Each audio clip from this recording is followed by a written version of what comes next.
எல்லாருக்கும் வணக்கம். திருச்சியிலேருந்து உங்கள் இன்ஜினியர் செந்தில்குமார் பேசிகிட்டு இருக்கேன். 3 மினிட் வீடியோ சீரீஸில் நம்ம இன்றைக்கி பார்க்க போகிற விஷயம், கலைச்செல்வன் அப்படிங்கிற நண்பர் கமெண்ட்டில் ஒரு கேள்வி கேட்டிருந்தாங்க.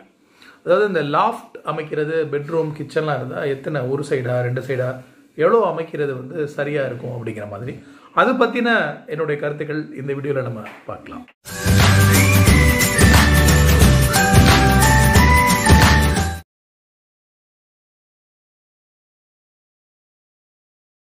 பொதுவாக பெட்ரூம்ஸ் கிச்சன்லலாம் ஒரு சைடு லாஃப்ட் அமைக்கிறது வழக்கமாக இருக்குது. சில நண்பர்கள் 2 புறமும் எல் ஷேப் மாதிரி வேணும் அப்படின்னு கேட்டு அதுக்கான தேவைகளையும் பூர்த்தி பண்ணிக்கிறாங்க. இது மட்டும் இல்லாமல் பாத்ரூம், சில இடங்களில் பூஜா, அந்த இடங்கள்லையும் கூட 7 அடி லெவலில் ஒரு ரூஃப் மாதிரி போட்டு லோ ரூஃப்னு கிரியேட் பண்ணி அதுக்கு மேலேயும் நம்ம என்ன ஸ்டோர் பண்ணலாம் அப்படிங்கிற ஒரு ஆப்ஷன் இருக்குது. இன்னொன்று, ஸ்டோர் ரூம்னு தனியாகவே ரெடி பண்ணி அதில் நிறையா ஷெல்ஃப் கிரியேட் பண்ணி லாஃப்ட் கிரியேட் பண்ணி நாம் பொருட்கள் எல்லாம் அங்கே வச்சுக்கலாம் அப்படிங்கிற மாதிரியான முறை நிறையா ஃபாலோ பண்ணுறாங்க. இதில் எது வேணும் வேணாம் அப்படிங்கிறது முழுக்க முழுக்க நம்மளுடைய தேர்வு தான்.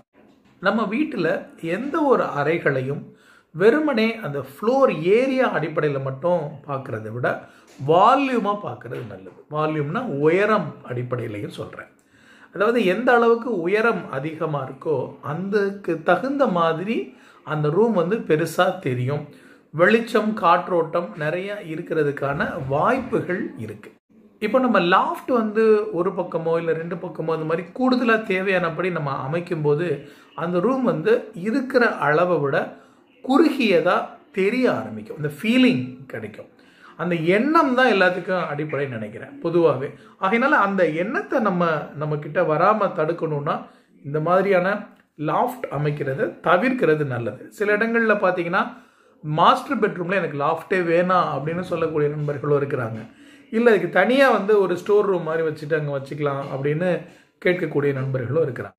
ஒரு பெட்ரூமோடைய அளவில் ஒரு 2 அடி ஒரு பக்கம் எடுத்துகிட்டு ஃபுல்லாக மேலே லாஃப்ட்டு, கீழே ஃபுல்லாக 2 அடிக்கும் கப்போர்ட்ஸ் மாதிரி கொடுத்துட்டு அது போக மிச்சம் என்ன ஏரியா இருக்கோ அதை மட்டும் தான் நம்ம ரூமோட அளவாக கன்சிடர் பண்ணுறோம் அப்படின்னா தட் இஸ் ஃபைன்.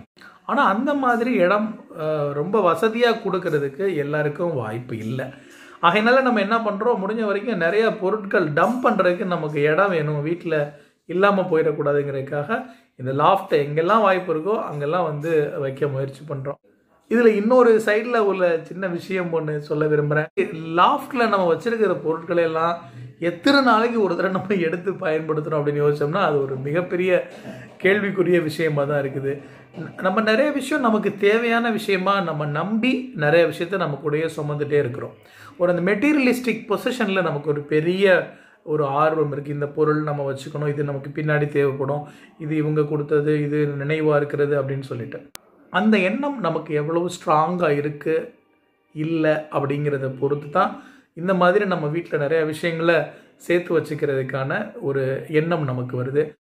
ஆகையால் நமக்கு வீட்டில் எந்தெந்த பொருட்களெல்லாம் வச்சுக்கிறதுக்கு இடம் வேணும் அப்படிங்கிறத முடிவு பண்ணிவிட்டு அதுக்கு தகுந்த மாதிரி இந்த லாஃப்ட் இதெல்லாம் பிளான் பண்ணலாம். என்னுடைய சஜஷன், மாஸ்டர் பெட்ரூமில் லாஃப்ட் இல்லாமல் ஃபுல்லாக க்ளீனாக இருந்தால் நல்லாயிருக்கும். ஒரு அறையில் ஒரு பக்கமும் கிச்சனில் ஒரு பக்கமும் மாதிரி கூட நீங்கள் வச்சுக்கலாம்.